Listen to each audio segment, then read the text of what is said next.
Broadcasting from the business capital of the world, this is the Podcast Business News Network. We are back here with Coaching for Relevant. Randy Swaim joining us here. He says, what? No person is an island. Yes, you are right. He's That's helping people true. soar really above everything. And with his aviation background, even Yeah, more yeah. so. But he's helping clients all over the world really achieve, their best self and to really help them to whatever industry they're working in, not just in the aviation field, but every type of field out there. Marshall Goldsmith certified. He's been speaking all over the world. I know we have so much to talk about with more of your upcoming. I just saw on Facebook you were part of some roundtable recently. We got to talk about that. But let's start off by Yeah. saying hello and welcome back.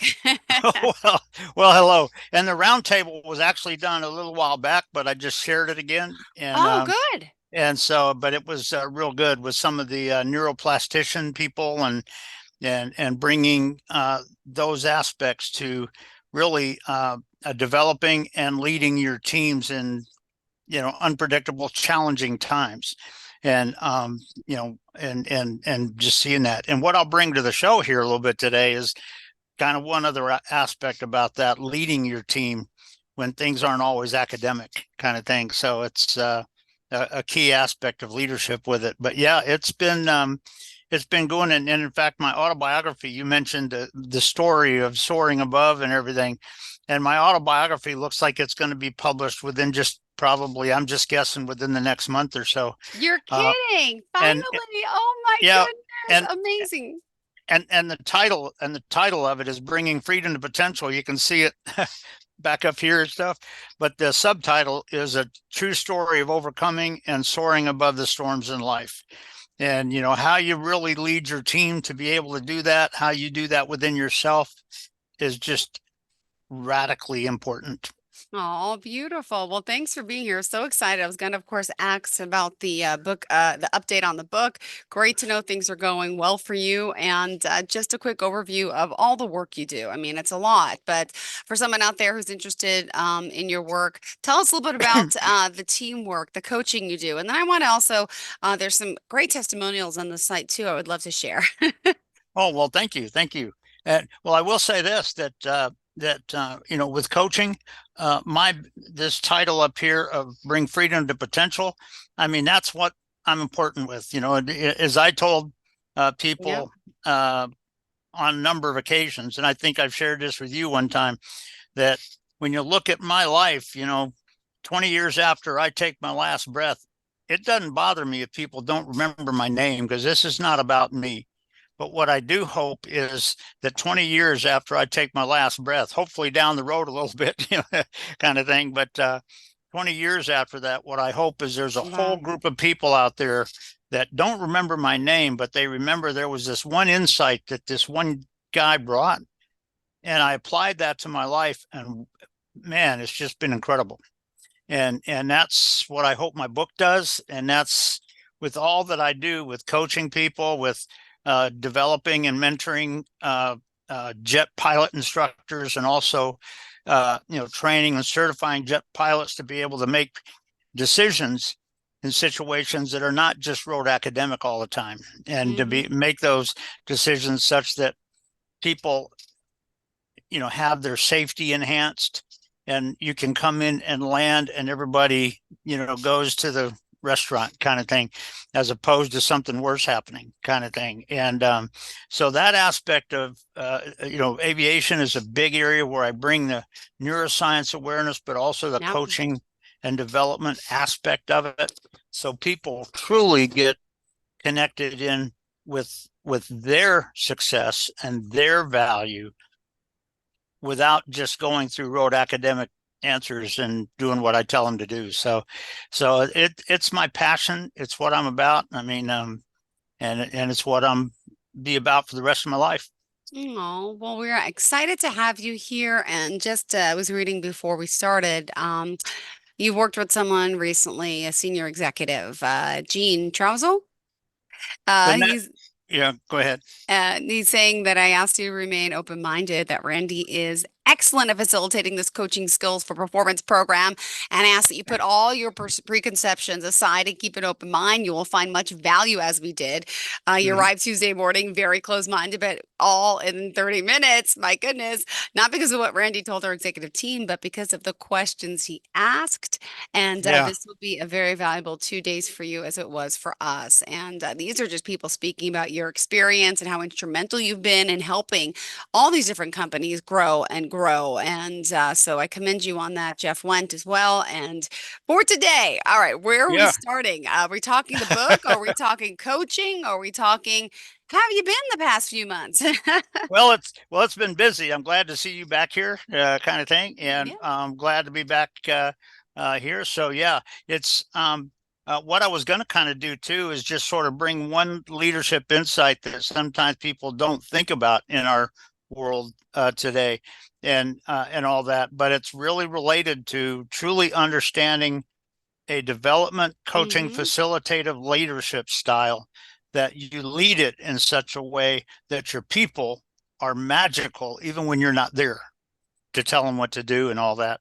And those are just some of the aspects of it. And I'll, if you want, I'll just bring it out very quickly here as an intro. But these are some of the things that I'm all about. That helping people get a sense of what they didn't see. And Mm-hmm. boy, oh wow, wow, we can do that. Let's do that now. Yep. Wow. And all of a sudden magical things happen and people are applauding them, and that kind of thing. So, and what it is when you're talking about leading teams in a rapidly changing environment, you would be surprised at how many times, even in sometimes and it's not so much, just any particular place that I'm doing it, but you'd be surprised at how often I've heard people say that, when the situation didn't exactly go just right, um, or it didn't get them the results that they wanted or whatever. I've seen people that are instructors or trying to be leaders slash managers that go in there and say, well, you should have done this. You should have done this. You didn't do this. Da, da, da, da, da, da, da. Or I've heard people come in with the excuse that says, well, that should have been like this. Well, it wasn't, kind Yep. of thing.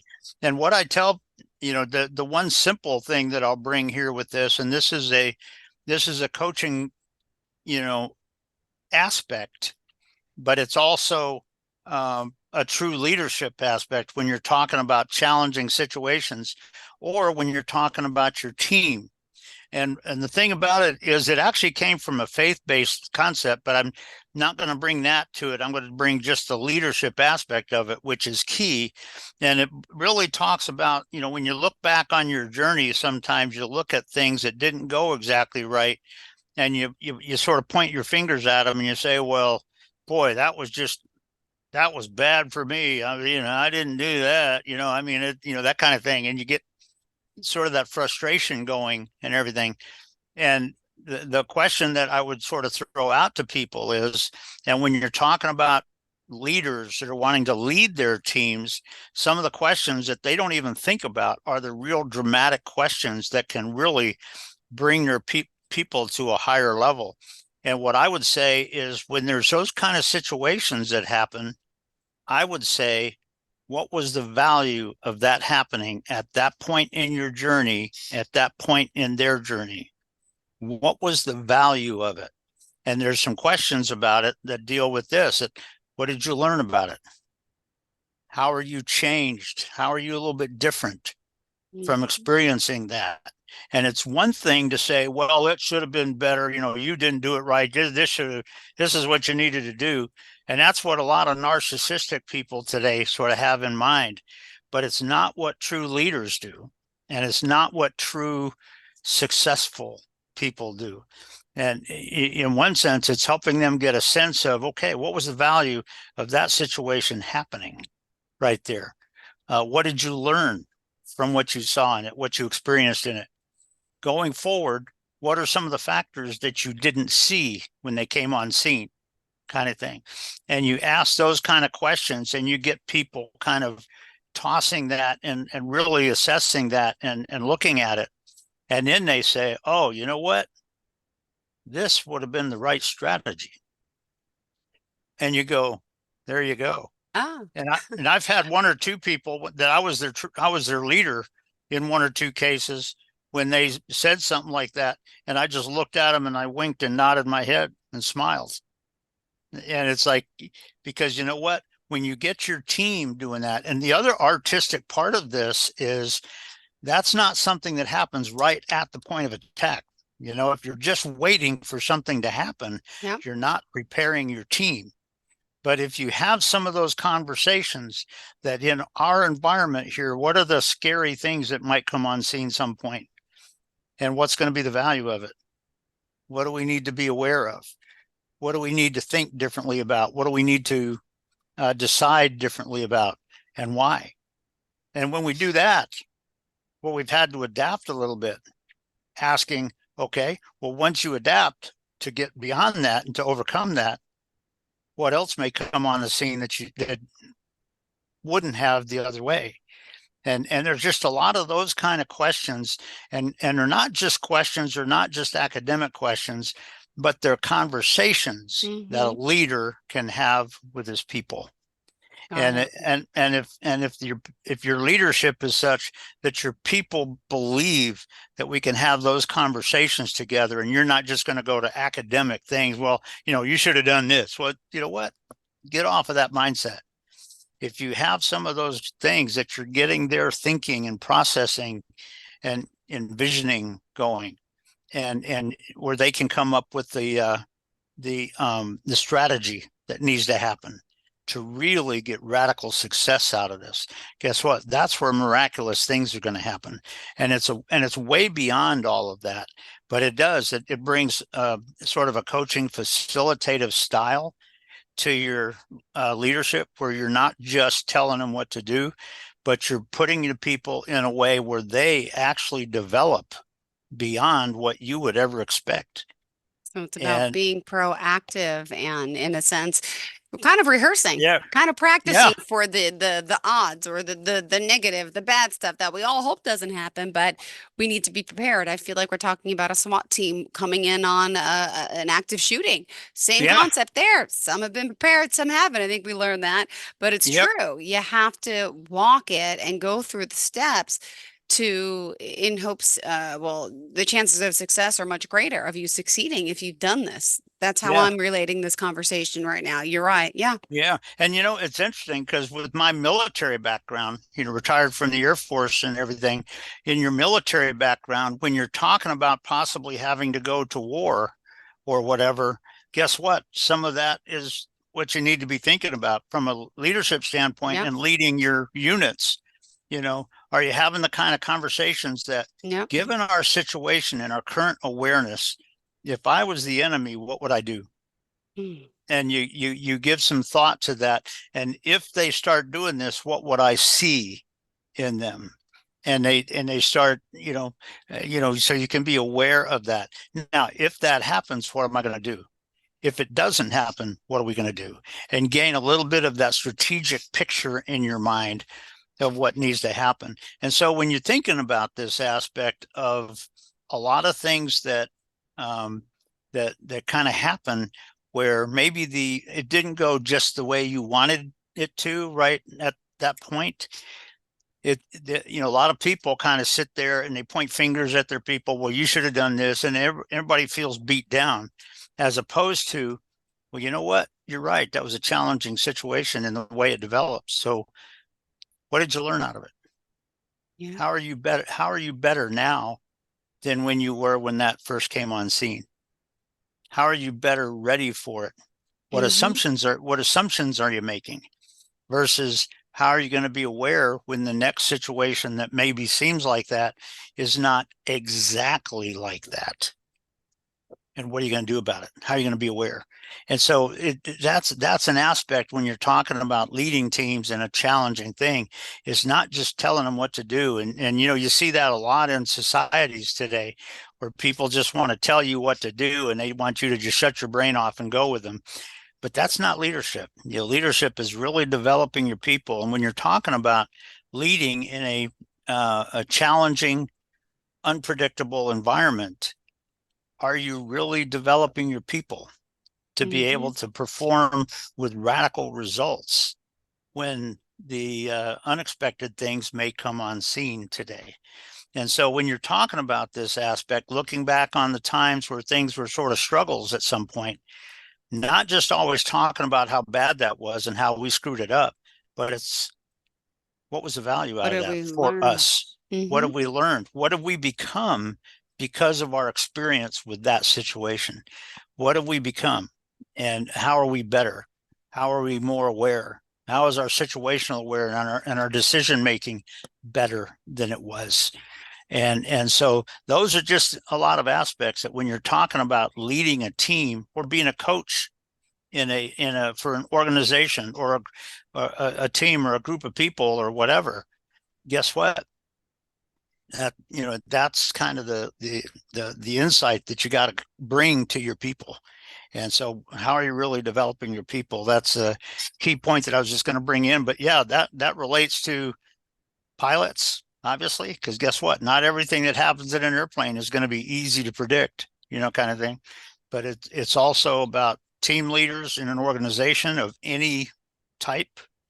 And are you really and truly building your team to the point where magical and radical results are going to be happening, even when challenges come in? And so it's just a key insight when you're talking about leading from that coaching perspective, but one that really grows the potential and the results in your people. And the other part of it too is, as you know, Jill, I'm sure that in any team anywhere, guess what? Everybody on your team is a little different.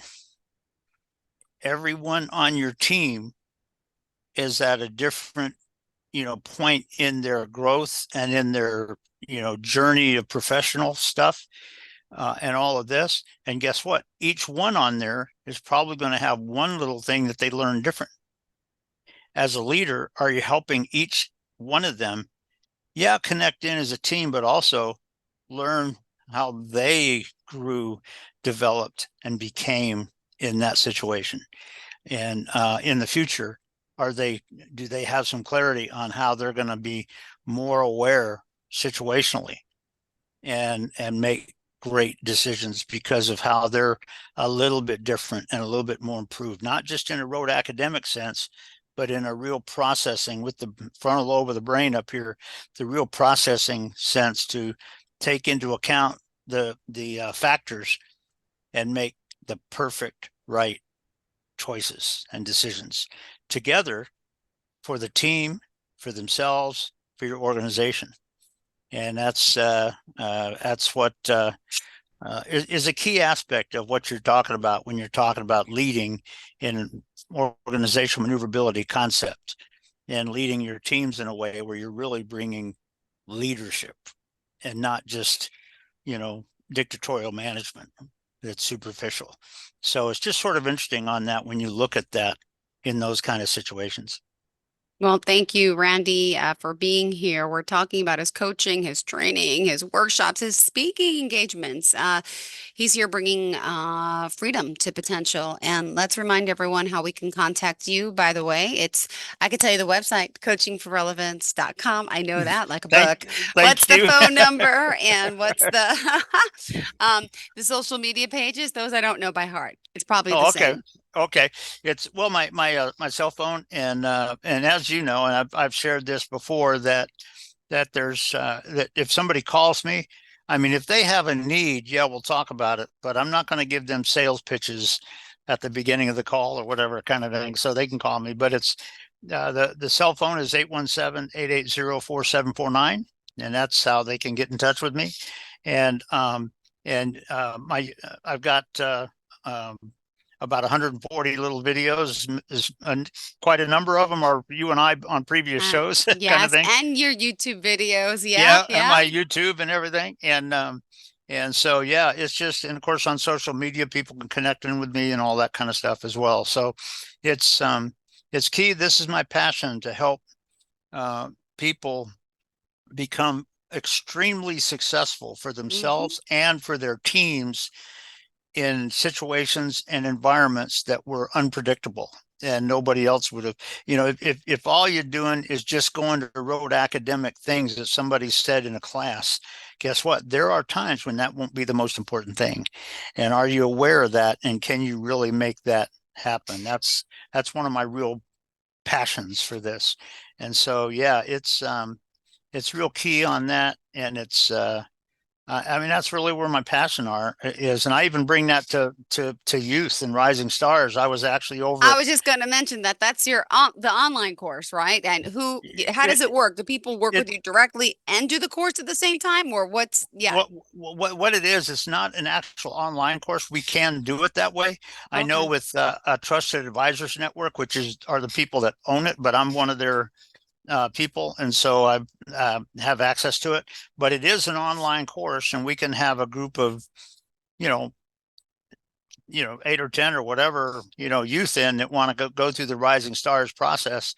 And in fact, I'll share one thing I think I shared with you before, but this morning I went over, because about once a month I go over to Trinity High School here in this area, and they have a thing called Trinity Trojan Talk, and they have mentors, and I'm one of them that comes in, and generally you partner together with a teacher, and a chemistry teacher named Elaine and I have been connected with this for about the last 14 years, working together with different classes and stuff like that. And I go in and speak to her class and give some ideas and bring some value to it and all that kind of stuff. And so it's key on that. But and I'll just share this with you, even Rising Stars, and it's interesting that you mentioned that, because even Rising Stars sometimes will give you an incredible question.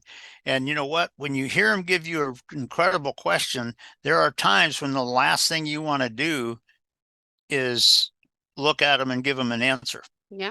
I was teaching a small class of 5 youth in my with the Rising Stars and everything brochure. And this one day we were sitting there, and a friend of mine who is an attorney was the guy that connected me in with it. And I told him, I said, well, you sit in with me on this, and just so they're comfortable with who it is and all that sort of stuff. And so he did. And there was one 9-year-old girl. This one day we were talking about impact and legacy. And this one little girl, I think I shared this story with you, but for anybody that doesn't know it, she was sitting there, 9-year-old, and she goes like this, and she starts going like this on the table. And she goes, I have a question. And I looked at her and I said, okay, what question? And she goes like this. Aww. And she thought for a second. And then she looked up at me and listened to her question coming from a 9-year-old girl. She looked at me, she said, do you have to be alive to have impact? And I looked at my buddy, and his eyes were this big around as he looked back at me, and I kind of smiled at him. And I looked back at her. I said, sweetie, I just want you to know you have my compliments for that question. That's an incredible question. I'm proud of you. I looked at the other 4 and I said, so what do you think? And there was a 13-year-old girl in the class who had lost her younger brother, who I think was like 4 or 5 years younger than she was, but she lost him about 2.5 years ago because he passed away from something. I don't remember exactly what it was. And she talked to me, and I said, well, don't share anything that you don't want to share, but how does he impact your life today? And she talked about how she still thought about him and how the love that she has for him as she's moving forward and things like that. And she said, so that's how. And I looked at the other little girl and I said, so what's the answer to your question? And she was leaning forward still like this. And when I answered that question, she goes like this. She goes, no, you don't have to be. I went, good on all of you, kind of thing. But it's the Rising Stars. And one of the things that, as parents and as mentors and as coaches and as people, we need to think about is how we're really raising those new generations, not to just become rote academic things, but to truly understand processing and truth, and not just going with what we want them to think, but how are they really able to learn how to process the answers to their questions and open it up. So when you said rising stars, I just had to share that just very quickly. But again, it's bringing that coaching approach to a lot of this. Got it. Well, we have 2 minutes left here today to talk more about what you're doing, and why. I know why. You have an innate passion and a burn and desire in your soul to That's true, and teach. the other part of it is, I will say this, that from my background in aviation, both military, and most of my aviation experience was military related in two different ways. But I know what it's like to live your dream, and I know what it feels like in here when your dream makes an impact, not about you, but about the people that experience you and things of that nature. And so that's a key aspect of it, and that is my passion. I've had people ask me when I'm going to retire, and I say when I take my last breath, because I'm going to run through the tape. I don't ever want to stop. I want to make a difference, and I want to keep making a difference right up until I take my last breath. 10 years, 20 years down the road, or whatever, next week, hopefully not, but that's what I'm going to do, because that's my passion. I want to make a difference for other people, not because they remember my name, but because my life had purpose. My life journey had a positive impact, and not that people call my name out, but there's something within them that's different. And that's what I look for. Beautiful. Well, always a pleasure having you here, and we want to work with you. I know where to go. I know it's coachingforrelevance.com. Do you guys know where to go? Yeah. What's the phone number? 817-880-4749. Beautiful. And how did you want to leave off? Any words of wisdom for our listeners today?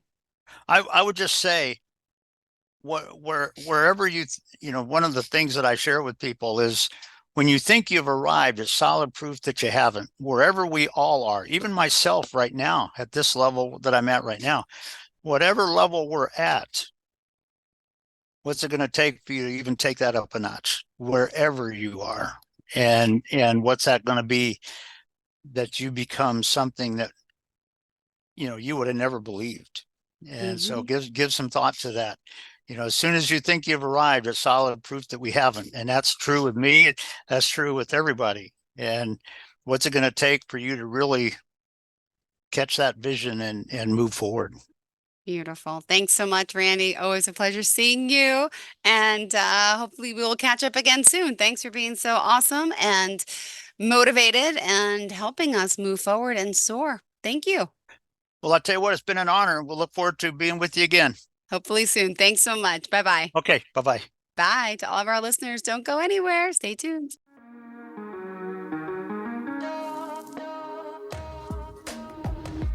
Broadcasting from the business capital of the world, this is the Podcast Business News Network. For nearly 2,000 severely injured veterans, everyday life has become filled with barriers. Day-to-day simple tasks can become pretty daunting. I have to carry my chair up 2 flights of steps or have somebody do it for me. What scares me the most is just the falling. When I'm struggling with my house, I think, to have that one great barrier just knocked down, it's crucial. Home for Our Troops is a wonderful nonprofit that builds a mortgage-free, fully adaptive, handicap-accessible house. And there's no catch. It'll be our very first home that we've ever owned. This is a game changer. This is where your life begins again.